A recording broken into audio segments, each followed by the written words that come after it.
तो cricket chronicles with Chandresh पे आप सबका फिर एक बार स्वागत है। तो डेली अपडेट के साथ मैं जुड़ चुका हूँ और आज कुछ बातें हैं जो करना चाहता था मैं। पहली बात तो यह है कि खबरें ये आ रही हैं कि राहुल द्रविड़ जो है वो कोलकाता नाइट राइडर्स जा सकते हैं एज अ मेंटोर।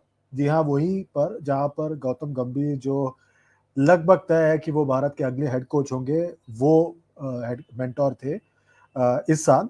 और बात ये चल रही है कि दोनों जो है आपस में जॉब अदला बदली कर लेंगे, तो वो दिलचस्प होगा देखना कि क्या होता है। क्या केकेआर ज्वाइन करते हैं या नहीं करते हैं, क्योंकि देखिए इस वक्त तो राहुल द्रविड़ के पास बहुत सारे ऑफर्स होंगे, दुनिया भर के ऑफर्स होंगे। अब उनको तय करना पड़ेगा कि वो किस नौकरी पर जाते हैं। और जहाँ तक नौकरी की बात है, खबर यह है कि गौतम गंभीर जो है उनके लिए अभी भी जो है बातचीत चल रही है बीसीसीआई के साथ, सैलरी नेगोशिएशन चल रहा है। क्योंकि याद है वो उनका इंटरव्यू हुआ था जिसमें डब्ल्यू वी रमन का भी इंटरव्यू किया गया था। तो अब बातचीत चल रही है सैलरी नेगोशिएशन को लेकर। तो बहुत जल्द वो फैसला हो जाएगा। आई थिंक इस हफ्ते या स्टार्टिंग ऑफ नेक्स्ट वीक ये फैसला तय हो जाएगा कि आखिरकार गौतम गंभीर का जो सैलरी है वो क्या होगा।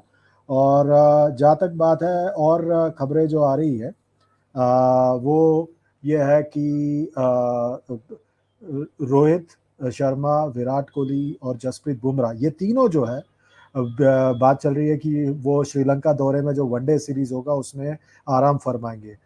ये तो तय ही था क्योंकि अगला जो टेस्ट सीरीज है वो सितंबर में है।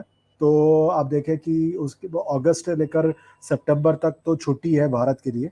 तो आई थिंक दैट ये बिल्कुल फेयर कॉल था कि बीसीसीआई ने तो सोचा है, सेलेक्टर्स ने सोचा है कि इनको एक लंबी छुट्टी दी जाए, क्योंकि उनके लिए ये छुट्टी बहुत ज़्यादा महत्वपूर्ण है।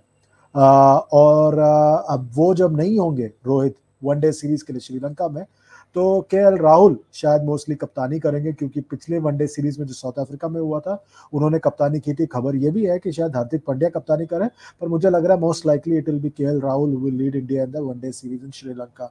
और भारत के जो आने वाले कोचेस हैं उसमें एक नाम जो बढ़ चढ़कर चल रहा है वो है अभिषेक नायर का। क्योंकि अभिषेक नायर ने गौतम गंभीर के साथ बहुत गहरा काम किया है हाल ही में केकेआर में, जहाँ पे कंसल्टेंट के तौर पर थे अभिषेक नायर। एक उनका डेजिग्नेशन थोड़ा अलग था पर कंसल्टेंट मान लीजिए उनको।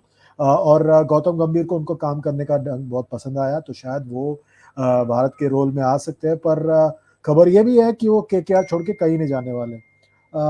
और बात और भी है, और इसमें यह है कि रवि शास्त्री साहब ने एक 2 टीयर टेस्ट क्रिकेट की बात की है, पर मेरे ख्याल से वो सब अब नेचुरली होने वाला है। कोई 2 टीयर नहीं होगा, धीरे धीरे कर कर टॉप के 4 टीमें बच जाएंगी और फिर टेस्ट क्रिकेट धीरे धीरे खत्म हो जाएगा मेरे हिसाब से।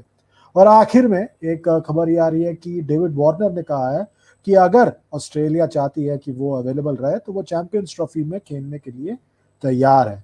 देखना यह है कि क्या ऑस्ट्रेलियाई सिलेक्टर्स उनका चयन करते हैं चैंपियंस ट्रॉफी के लिए, या जेक फ्रेजर मैकगर्क के साथ ही जाते हैं चैंपियंस ट्रॉफी के दौरान जो अगले साल फरवरी में खेला जाएगा। बहुत सारे अटकलें हैं इसको लेकर कि क्या डेविड वार्नर वापस आएंगे या नहीं आएंगे। मेरा ये मानना है कि ऑस्ट्रेलिया अब आगे देखना शुरू करेगा। आपका क्या मानना है इस वीडियो के नीचे लिख के बताइए और कमेंट कीजिए, लाइक कीजिए, शेयर कीजिए, सब्सक्राइब कीजिए और इस चैनल को इसी तरह सपोर्ट करते रहिए। Goodbye for now.